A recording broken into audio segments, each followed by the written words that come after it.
Hello viewers, welcome to Knowledge of Law. In this video we will talk about Domestic Violence Act 2005. Domestic violence का अगर हम देखें तो इसे DV act में बोलते हैं। डीवी एक्ट का अगर हम मीनिंग देखें, डोमेस्टिक वायलेंस का मीनिंग क्या है, ये देखो, ये एक लेडी है, हंस तो नहीं रही, ये एक लेडी है, ठीक, ये एक लेडी है, जहाँ तो इसकी खुद की फैमिली, जहाँ इसकी इन-लॉज फैमिली के द्वारा इसे हरासमेंट किया जा रहा है, इसे इंजर्ड किया जा रहा है। अभी क्या हो रहा है कि इसके डोमेस्टिक राइट का, इसका राइट बनता है कि अपने जो भी इसका होम है वहां पर अच्छे से रहे, खाना पीना खाए, वहां पर अच्छे से फ्रीडम रह सकती है। बट इसके फैमिली मेंबर या फिर इसके इन-लॉज फैमिली मेंबर इसे क्या है, घर पे अच्छे से रहने नहीं दे रहे, जहाँ से घर से निकाल दिया जा रहा है, इसके साथ मारपीट हो रही है। She has a right to make an application under this act. ठीक, this is the meaning of domestic violence. ठीक, तो गाइस इस डोमेस्टिक वायलेंस एक्ट में अगर हम बात करेंगे, हमने आपके साथ सेक्शन 1 से लेके सेक्शन 9 तक वन डिस्कस किया है। अगर आप इसकी सीरीज देखना चाहते हो तो प्लीज प्लेलिस्ट में जाकर अपने इस सीरीज को देख सकते हैं। तो गाइस इसमें आप देखिए, हमने सेक्शन 10 की बात करनी है अब इस वीडियो में। सेक्शन 10 से पहले हम देखेंगे कि चैप्टर कौन सा है, चैप्टर 3 है। चैप्टर 3 किस चीज को की बात कर रहा है, powers and duties of the protection officer and service provider. बार बार हम आपको चैप्टर इसलिए रिमाइंड करवा रहे हैं क्योंकि ये आपका प्री का क्वेश्चन भी हो सकता है। ठीक, इससे क्या है, आपको पता होना चाहिए कि कौन से चैप्टर में कितने सेक्शंस हैं जो डील करते हैं कौन से सेक्शन चैप्टर को। तो अभी यही बात है, तो सेक्शन 10 है गाइस, ये बात कर रहे हैं सर्विस प्रोवाइडर की। सर्विस प्रोवाइडर अगर हम बात करें, हमारे डीडीएफ में कहां पर मेंशन है, सेक्शन 2 जो डेफिनेशन है इसका सबसेक्शन आर, वहां पर बात की गई है कि सर्विस प्रोवाइडर मेंशन कहां पर है, सेक्शन 10 में। तो भाई हमने आपको बोला भी था कि जब हम सेक्शन 10 करेंगे बहुत अच्छे से करेंगे। और गाइस जो सबसेक्शन 10 है इसको यहाँ पर बेयर एक्ट में 3 पार्ट में डिवाइड किया गया है, सबसेक्शन 1, 2 एंड 3। ठीक, सबसेक्शन 1 क्या बात करता है, सबसेक्शन 1 बात कर रहा है एनी वॉलंटरी एसोसिएशन।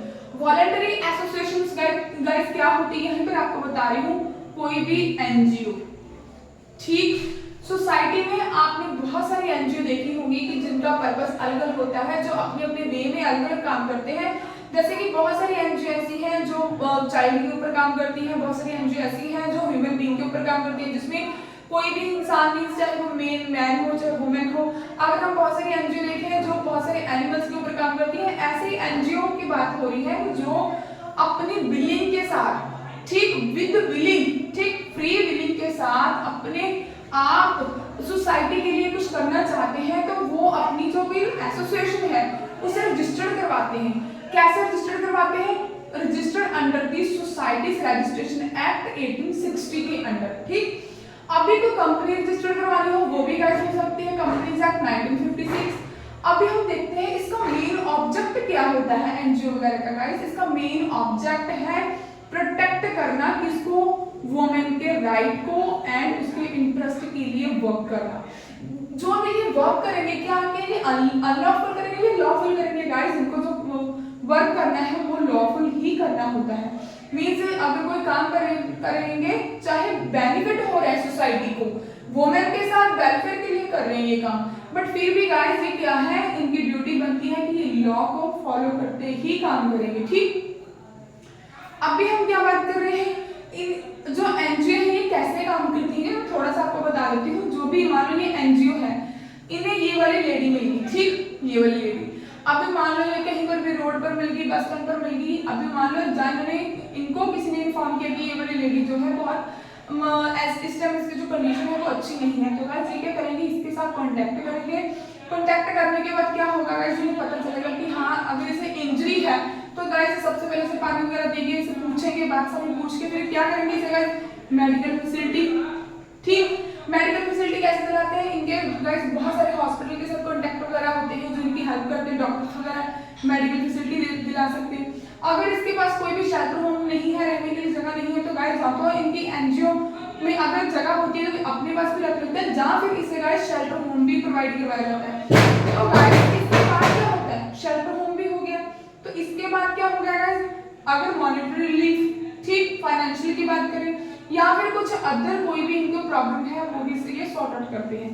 इसमें यही है। इसके साथ गाइस एक मेन चीज और थी, legal aid, free legal aid means अगर ये अब लेडी चाहती है कि इसे मेडिकल फैसिलिटी मिल गई, शेल्टर होम मिल गया, इससे थोड़ी सी मॉनेटरी रिलीफ में मिल गई, थोड़ी फाइनेंशियली भी उन्होंने इसकी हेल्प कर दी, बट अभी तो चाहती है कि मैं अपना इस जो भी उन्होंने मेरे साथ किया है इसके अगेंस्ट में इन लोगों के खिलाफ कोई भी कंप्लेंट मूव करना चाहते हैं। तो गाइस ये लोग क्या करेंगे, इनके कॉन्टेक्ट होते हैं तो ये क्या करेंगे, फ्री लीगल एड में जाकर भी इसे गाइस एडवोकेट करके देंगे, अपॉइंट करके देंगे, जो कि गवर्नमेंट के एक्सपेंसेस के ऊपर ही हायर किया जाएगा, जिसका जो भी एक्सपेंसेस होगा वो गवर्नमेंट पे करती है।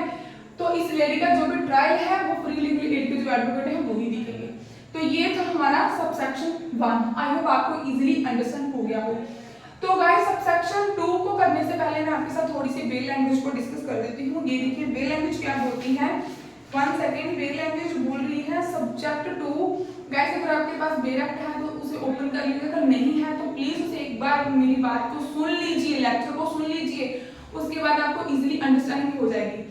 Subject to such rules as may be made in this behalf any voluntary association registered under the Society Registration Act 1860 या फिर इसमें क्या लिखा है, और a company registered under the Companies Act 1956 or any other law for the time being in force होगा। subject with the object क्या है, protecting the right and the interest of the women by any lawful meaning including क्या है, legal aid, medical, financial and other assistance shall be registered itself with the state government के द्वारा ही इसे guys in चीजों को register करवाया जा सकता है। ठीक, जो स्टेट गवर्नमेंट है उसके अंडर ही इसने जो भी जो हमारी एसोसिएशंस है वो अपने आप को रजिस्टर करवाती हैं। ठीक, अब सबसेक्शन 2 देखेंगे। सबसेक्शन किस चीज की बात करता है, 2 भाई वो बात करता है powers of the service provider. Subsection 2 के आगे पार्ट कितने हैं, 3। फर्स्ट पार्ट में क्या बताया गया है कि जो भी अभी एनजीओ ने जो वगैरह किया, ठीक, उसकी रिपोर्ट किसके पास चाहिए, वो भी गाइस एक रिकॉर्ड जाता है। जो एनजीओ जो भी कोई काम करते हैं, लॉफुल काम कैसे करते हैं गाइस, जो एनजीओ कोई भी काम करती है उसके बाद इनकी रिपोर्ट बनकर ये कहीं पर सबमिट भी करते हैं। इनका रजिस्टर वगैरह ऑलवेज मेंटेन होता है कि कौन सा इनके पास कौन सा पर्सन है, किस पर्सन की उन्होंने क्या हेल्प की, सॉरी इस वे में ये लॉफुल काम करते हैं। उसके बाद क्या हो गया, ये सारी की सारी रिपोर्ट किसको मान लो, फॉर एग्जाम्पल बात कर रही हूँ, ये चीज सबसेक्शन ए में बताई गई है कि जो भी रिकॉर्ड होगा, किसकी क्या रिकॉर्ड हो रहा है, जो सर्विस प्रोवाइडर है, ठीक, वो रिकॉर्ड क्या कर रहा है, डोमेस्टिक इंसिडेंट रिपोर्ट, जो भी इस लेडी के साथ हुआ इसकी इंसिडेंट रिपोर्ट को रिकॉर्ड कर रहे हैं। रिकॉर्ड करने के बाद जो उसकी एक कॉपी होगी, ठीक, रिकॉर्डिंग की, गाइस कॉपी को कहां किसको फॉरवर्ड करनी है, एक तो मैजिस्ट्रेट को, दूसरी प्रोटेक्शन ऑफिसर को। कौन से मैजिस्ट्रेट और कौन से प्रोटेक्शन ऑफिसर को, जहां पर इस लेडी के साथ अक्रंस हुई है, हैपनिंग हुई है, उस एरिया के हिसाब से जो यूरिसडिक्शन बनती है, उस यूरिसडिक्शन के बिहाफ के ऊपर मैजिस्ट्रेट एंड प्रोटेक्शन ऑफिसर को इसकी कॉपी फॉरवर्ड की जाएगी।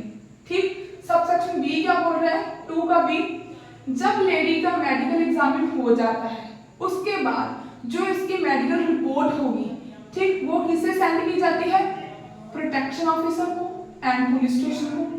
कैसे भाई, जो भी जहां पर भी इसके साथ अक्रंस हुई है उस एरिया के हिसाब से, उस लोकल जो भी एरिया होगा उस एरिया के हिसाब से उसके पुलिस स्टेशन को या प्रोटेक्शन ऑफिसर को उसकी कॉपी फॉरवर्ड की जाएगी। अब क्या बात हो रही है भाई, अब सी में बात हो रही है कि अगर इस लेडी को शेल्टर होम चाहिए था, शेल्टर होम इसे प्रोवाइड हो गया, इसको रिक्वायरमेंट थी, उसके बाद उसकी रिपोर्ट किसके पास जाएगी, पुलिस स्टेशन। कौन से पुलिस स्टेशन में, जो भी लोकल एरिया का लिमिट होगी उस हिसाब से उस पुलिस स्टेशन को वो रिपोर्ट जाएगी।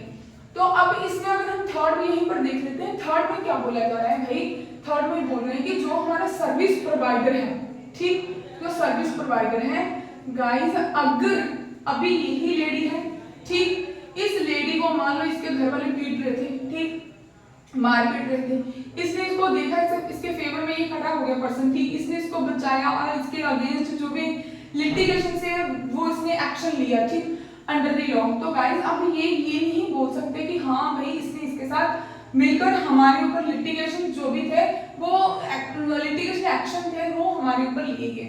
गाइस जो भी इसने एक्शन लिया सर्विस प्रोवाइडर ने, वो एक गुड फेथ में लिया। लिया गया है। इसके ऊपर ना तो कोई सूट होगा, ना कोई अदर लीगल लिटिगेशंस इसके अंडर प्रोसीडिंग इम्पोज्ड होंगी, ठीक, सर्विस प्रोवाइडर के। तो गाइज अगर तो आपको कोई डाउट है तो प्लीज आप एक बार हमें बता दीजिए, हम आप ट्राई करेंगे कि आपको इजीली अंडरस्टैंडिंग हो जाए। हमारे यही एफर्ट्स होते हैं कि आपको इजीली अंडरस्टैंडिंग हो जाए, इसलिए हम आपको एग्जाम्पल के साथ बताते हैं। अगर आप चाहते हो कि आपको बेर लैंग्वेज साथ साथ में थोड़ी बताई जाए तो गाइस हम ट्राई करेंगे। अब हमें नीचे कमेंट में बता देना, आपके साथ बेर लैंग्वेज भी शेयर कर दी जाएगी। इसमें यही होता है कि थोड़ी सी वीडियो लेंथी ना हो जाए, ठीक गाइस। अगर आपको थोड़ी सी नॉलेज रिक्वायर होती है ना हमारे वीडियो से, प्लीज चैनल को सब्सक्राइब कीजिए, वीडियो को लाइक कीजिए, नीचे कमेंट करके बताइए कि वीडियो कैसे बनी है, ठीक, लेक्चर कैसा बना है। गाइस हम सिर्फ आपको एक हेल्प करना चाहते हैं, उसी वजह से आपको एक स्टडी का एक एफर्ट्स लगाते हैं कि आपको इजीली अंडरस्टैंडिंग हो जाए। अगर आपको वीडियो थोड़ी सी भी फॉर्मेटिव लगती है तो प्लीज अपने फ्रेंड सर्कल के साथ भी वीडियो को शेयर करना। Thanks for watching.